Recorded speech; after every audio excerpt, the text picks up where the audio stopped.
আজিৰ এই ভিডিঅ'টোত মই আপোনালোকক দেখুৱাইছো অসমৰ বিখ্যাত মন্দিৰ মা কামাখ্যা মন্দিৰ।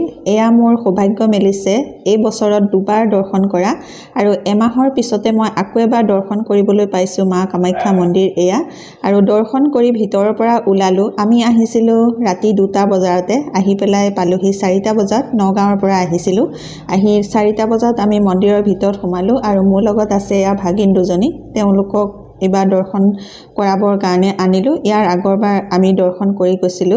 তাৰ পাছত এয়া আহি আমি মন্দিৰ দৰ্শন কৰাৰ ভিতৰত দৰ্শন কৰাৰ পাছত এয়া বাহিৰত পৰিক্ৰমা কৰিছো। এপাক পৰিক্ৰমা কৰাৰ পাছত এয়া আমি ওপৰৰ পৰা নামি আহিছো। এতিয়া ৰাতিপুৱা 8:30 বাজিছে আৰু আমাৰ মন্দিৰ দৰ্শন কৰা হৈ গ'ল। যিহেতু আমি একেবাৰে সোনকালে আহিছিলো, সোনকালে অহাৰ বাবে দৰ্শন কৰিবলৈ একো কষ্টই অনুভৱ নহ'ল। আপোনালোকো যদি মা কামাখ্যা মন্দিৰলৈ আহে তেতিয়াহ'লে সোনকালে আহিব, তেতিয়া কষ্ট অনুভৱেই নহ'ব। মা কামাখ্যা মন্দিৰৰ পাছত আমি আন এভাগ মন্দিৰলৈ গৈ আছো, সেয়াও আপোনালোকক দেখুৱাই যাম। এয়া আমি আহি পালোহি আন এভাগ মন্দিৰ আৰু এই মন্দিৰ ভাগৰ এই চিনেৰীটো দেখিছেনে, কিমান ধুনীয়া চিনেৰী। আৰু ইয়াৰ ওপৰত উঠি দিলে তলৰ গোটেই গুৱাহাটীখন দেখা পায়। ভাগিন দুগৰাকীয়ে ফটো উঠিছে আৰু মই কৰিছো ভিডিঅ'। আৰু মোৰ মিষ্টাৰো দেখিছেনে, এয়া ভিডিঅ' কৰি আছে মন্দিৰ ভাগ। আৰু আমিয়ে নহয়, আমাৰ লগতে যিখিনি দৰ্শনাৰ্থী গৈছে সকলোৱে ফটো উঠা ভিডিঅ' কৰাত ব্যস্ত। ইয়াৰ পৰিৱেশ অকণমান এয়া আপোনালোকক দেখুৱাই দিছোঁ। প্ৰথমতে আহিয়ে আমি মন্দিৰ ভাগ দৰ্শন কৰি ল'লোঁ। দৰ্শন কৰি লোৱাৰ পাছত আমি এয়া ভিডিঅ' কৰিছোঁ আৰু ফটো তুলিছোঁ। এয়া আপোনালোকে ধৰিব পাৰিছেনে কি মন্দিৰ? এয়া হ'ল গুৱাহাটীৰ নৱগ্ৰহ মন্দিৰ। নৱগ্ৰহ মন্দিৰত এভাগ পূজা আগবঢ়াই আমি এয়া নামি আহিলোঁ আৰু একপি এয়া ফটো উঠিলোঁ।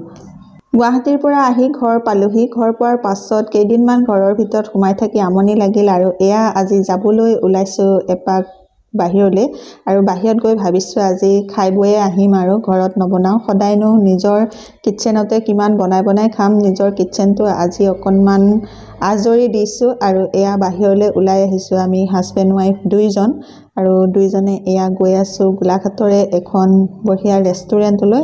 এয়া আমি আহি আছোঁ। ঘৰৰ পৰা বেছি দূৰ নহয়, মাত্ৰ 1.5 কিলোমিটাৰমান ৰাস্তাহে, গতিকে পাই যাম এতিয়া।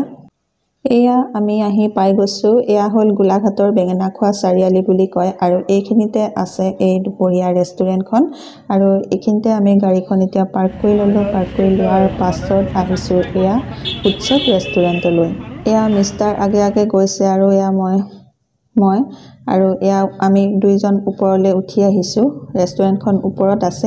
এয়া আহি আমি দুইজন এখন টেবুল বিচাৰি বহি ল'লোঁ। বহি লোৱাৰ পাছত এতিয়া আমি মেনু বিচাৰিম। মেনুখন বিচাৰি লৈ আমি কি খাওঁ সেইটো অৰ্ডাৰ দি ল'ম। আৰু এই ৰেষ্টুৰেণ্টখনত মোৰ এটা ফেভাৰেট ডিছ আছে। এই ডিছটো মই খাই খুব ভাল পাওঁ, আগতে আহিলেও খাওঁ আৰু সেইটোকে মই এবাৰ অৰ্ডাৰ দিম আৰু তাৰ লগত কি দিওঁ সেইটো চাই লওঁ।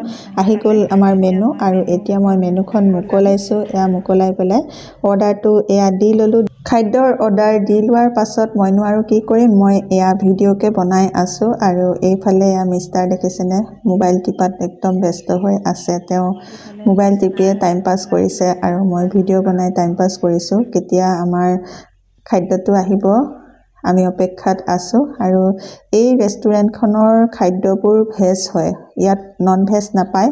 এই ৰেষ্টুৰেণ্টখনৰ মেনুখনত আপোনালোকে যিমানবোৰ ডিছ দেখিব গোটেইবোৰ ডিছেই ভেজিটেৰিয়ান ডিছ আৰু ইয়াত নন ভেজ নাপায়। কেতিয়াবা ভেজ খাবলৈ মন যায়, সেইকাৰণে ইয়ালৈ ওলাই আহিলোঁ আজি।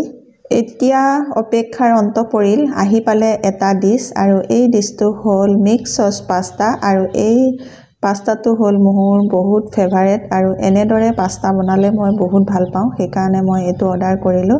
আৰু এটা আহিবলৈ আছে, ইয়াৰ পাছত আৰু 2টা ডিছে আহিবলৈ আছে। 2টা ডিছ কি খাওঁ দেখুৱাম বাৰু। এতিয়া মই এয়া ছাৰ্ভ কৰি দিছোঁ মিষ্টাৰক আৰু এয়া এইফালে মই নিজেও লৈ লৈছোঁ। এতিয়া খাই লওঁ। একদম গৰম ডিছ। এতিয়া এয়া ধোঁৱা ওলাই আছে, ফুৱাই খাইছোঁ। বহুত টেষ্টি ডিছ, মোৰ কাৰণে বহুত ফেভাৰেট হয় এই মিক্স চচ পাস্তাৰ ডিছটো। আৰু মিষ্টাৰৰ ফেভাৰেট এটা আছে। ইয়াৰ পাছত আমাৰ আন এটা ডিছ আহিব, সেইটো ডিছো দেখুৱাই আছোঁ ৰ'ব। এতিয়া আহি পালে এইটো আনটো ডিছ আৰু এইটো হ'ল হায়দৰাবাদী দম বিৰিয়ানী। আৰু এইটো দেখিছে গ্ৰীণ কালাৰৰ। ইয়াত যিহেতু চব ভেজিটেৰিয়ান ডিছ হয়, গতিকে এইটো পালেং দি বনায় পালেং শাকৰ পৰা বনায় আৰু সেইকাৰণে কালাৰটো গ্ৰীণ আৰু এয়া মই চাৰ্ভ কৰি দিছোঁ মিষ্টাৰক আৰু এইফালে ময়ো লৈ ল'ম এতিয়া লৈ পেলাই টেষ্ট কৰি চাম কেনেকুৱা বনাইছে আগতেও খাইছোঁ মই এইটো ডিছ ইয়াত ভালেই বনাইছিল আগত এতিয়া মই এয়া খাবলৈ আৰম্ভ কৰিছোঁ বা কি ধুনীয়া টেষ্ট আৰু এই হায়দৰাবাদী দম বিৰিয়ানী যিটো ডিছ সেইটো ডিছটো বহুত ধুনীয়া আৰু ইয়াৰ পাছত আমি আৰু এটা অৰ্ডাৰ দিছিলোঁ সেইটো হ'ল গোলাপ জামুন হট গোলাপ জামুন আৰু সেইটো খায়ো বহুত ভাল লাগিছিল সেইটো ভিডিঅ'টো কৰা নহ'ল বাৰু ইয়াৰ পাছত এয়া মিষ্টাৰে দিলে হোটেলৰ বিল আৰু বিলটো পে'মেণ্ট কৰা হৈ গ'ল এতিয়া খাই বৈ হৈ গ'ল খাই বৈ হৈ যোৱাৰ পাছত আমি পালোহি এয়া গাড়ীত উঠিম এতিয়া আৰু ঘৰলৈ যাম আৰু আজিৰ এই ভিডিঅ'টোৰ পৰা বিদায় ল'ম বাই বাই